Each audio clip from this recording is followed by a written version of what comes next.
What you're about to watch is a conversation between me and an NFT artist. In case you don't know, NFTs are non-fungible tokens. They're basically unique digital assets that you can show ownership of in the blockchain. If you have no idea what I just said, just watch this video right here and that should get you up to speed. In this video, I talk about what NFTs are and even a little about my first NFT purchase.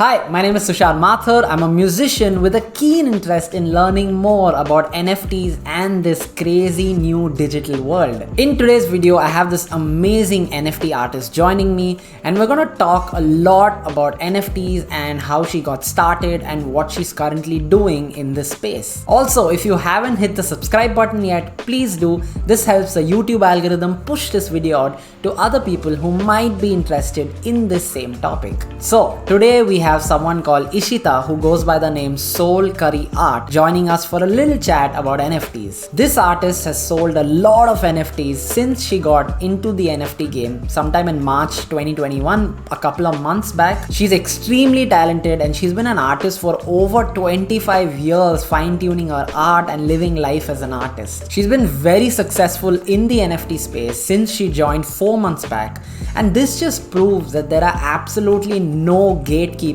in the NFT world, and this could be you if you learn more about the space and really understand how it all works. And that's what I'm here to do today, to help you understand this NFT world a little better. Stick around till the end of the video because we're going to reveal exactly how much Soul Curry Art made in the last 4 months as an NFT artist, and trust me, it's incredible. Also, put this video at 1.2x speed on YouTube so you don't waste too much time on my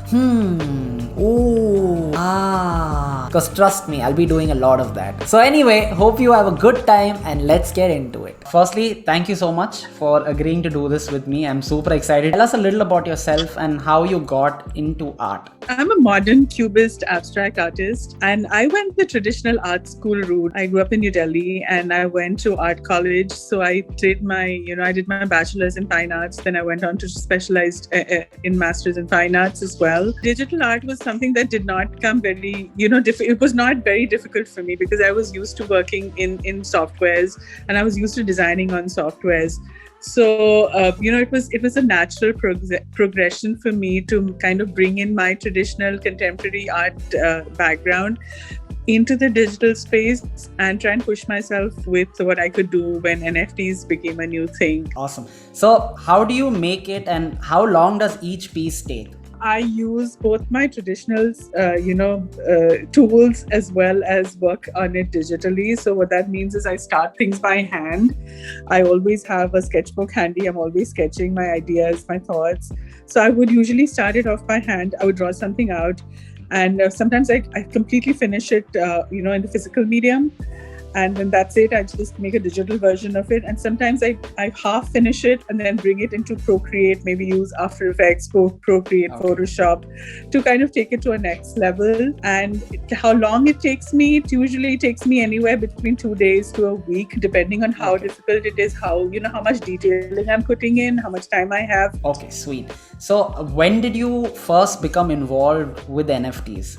I think it was early March when I actually started hearing about NFTs and I started really learning. So it was a bit of a learning curve, which I did. I took the time to do it. And I just minted my first NFT. I think it was late March when I did that. Oh, sweet. That's awesome. So like a couple of months back, like 4-5 months back. Yeah. Okay, sweet. Yeah. So there are just so many platforms for NFTs, right? There's just so many websites. So where does an artist begin their journey? Which platform do you think an artist should start off with? Platforms are very, very specific to the kind of artwork that a person is doing. Some platforms are curated, some platforms are very open, so are not curated.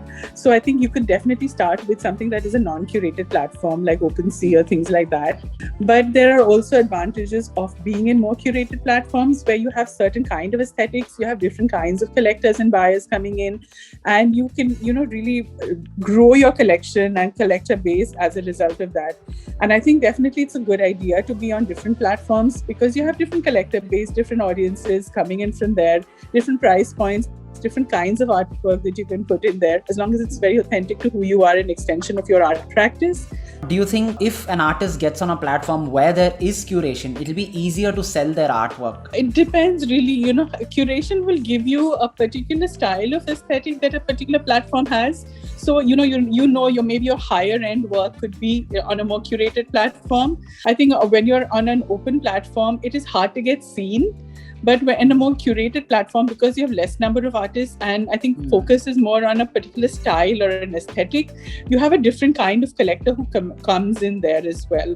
So I think a curated platform has given me an advantage in terms of getting my kind of work seen. Okay, that's awesome. A lot of people say that, NFTs are just a bubble and, this space is not going to last. Do you think the NFT space is a fad, or are we just at the start of something much bigger? I think whenever we start something new, there are always these, when you're going against the grain of what has been an established system for so long, when you're trying to go against the grain, there is a bit of resistance. And I think that is important to have these kind of conversations where we really need to kind of tell people about why we as the early adopters are excited, why tech people are excited, why digital artists are excited, and why even traditional artists like myself are coming into this space. And I do think that it is a long term, my strategy is to be here in the long term. I want to see how I fare in it. NFTs are just another mechanism, NFTs are just another mechanism of showcasing, of authenticating, of validating a particular piece of work, and whose benefits will probably last in perpetuity and stay on the blockchain. It's practically indestructible. There are many, many reasons why people should be investing in NFTs, thinking of NFTs, or even buying NFTs. And I think the conversations that we started about this is very, very important. I think a lot of it had to do with the pandemic. We were all stuck inside. It has opened up, global marketplaces. I mean, anybody around the world can have a reach across anywhere. There logistically, it's made it so much easier to get in touch with buyers and collectors from around the world. So you're not geographically bound. You're not, region bound or anything like that. A lot of artists I've been seeing on a lot of these platforms sell multiple editions of NFTs. Do you think that has any kind of advantage over selling a single edition? The advantage of a single edition is how scarce it is. That means there is only one of a kind. There is no edition that exists. So the rarity and the scarcity of selling a one of one is definitely at an advantage than selling a 10 editions of one other piece. But there are different, ways of looking at it. But the way you price a one of one is not the same as you would price a one of 10, for example. What that means is you can make, if you're doing editions, you can make it more accessible. The price could be more approachable. And if there is still scarcity, that means there are just 10 of those pieces that exist in the world, which itself is scarce. But you can price it differently because there are 10 editions. So I was going through your NFT profiles over all the different platforms, and I see different prices for different pieces. So how do you set a price for your NFT? How I think of it is, I think of it as never saying no to a collector. So I want to make my prices in such a way that there is a very high tier price, a middle tier price, and also a very approachable price for somebody to get in. So if somebody can't afford a 2 ETH kind of a price, but they can afford a 0.5 ETH, or they can afford something even lower which has more editions. So I try and have that variety of gamut of prices so that somebody who cannot afford particular thing but can also have my work on a different platform. As a buyer, I mean, you also buy NFTs. How do you determine the future value of an NFT? I'm definitely looking for the art. Art is my top priority. If the art really resonates with me, if I think this is something special that I haven't really seen much of, 100%. I also try and see who the artist is, because I think I don't want somebody who's just here to make a quick buck and gone tomorrow. I want to really understand if that person is there, invested, and wants to grow in this space. I love to look at their previous work, look at an artist's trajectory, and I love to look at it, every now and then. I love going back to the profile of the artist and try and see how much they've grown, because really the space moves so fast that you haven't grown. If you haven't grown in 3 months, that means you're doing something wrong. So you do want to see people growing. You do want to see people innovating. How much tech are they building in? How much intention are they putting in? Are they part of a community, or are they just here, just to, just be here and then gone tomorrow. So I do look at that for sure. I put up a questionnaire on Instagram. This guy said he has a small budget, but he really wants to get into the NFT space. But he's just overwhelmed by all the prices online, and he's scared right away that, oh my god, it's just too expensive for me. So where would you recommend that guy starts? If you're looking for some really affordable art from really good artists, you can find them on the Tezos blockchain, which is built. It's called Hic et Nunc, which is hard to pronounce, but a lot of really absolutely phenomenal work is there at very approachable prices. A lot of big artists are also putting up a smaller collection there, which is more community-driven collection, a more approachable collection. And sometimes you can just reach out to the artists themselves and say that here, this is my budget, and can you recommend something within that budget that I can buy, and because I really like your work. And more often than not, an artist will definitely guide you to a different kind of collection that they have, or give you something within that price range. So do not hesitate to reach out to people that you really like and ask, hey, can I see something else, because this is my budget. And as artists, we really appreciate that. We appreciate people telling us, realistically, this is what it is. And then we can obviously, guide you to a different kind of collection or a different platform for sure. That's really interesting, because I did not think of that. I didn't know you could get in touch with artists and work it out. That's a great tip. The last question of the day, and this is an interesting one because I think this answer could potentially motivate other artists to pursue this and think about it. And the question is, how much worth of NFTs have you sold since you started? I would say about 40,000 US. And that is since March.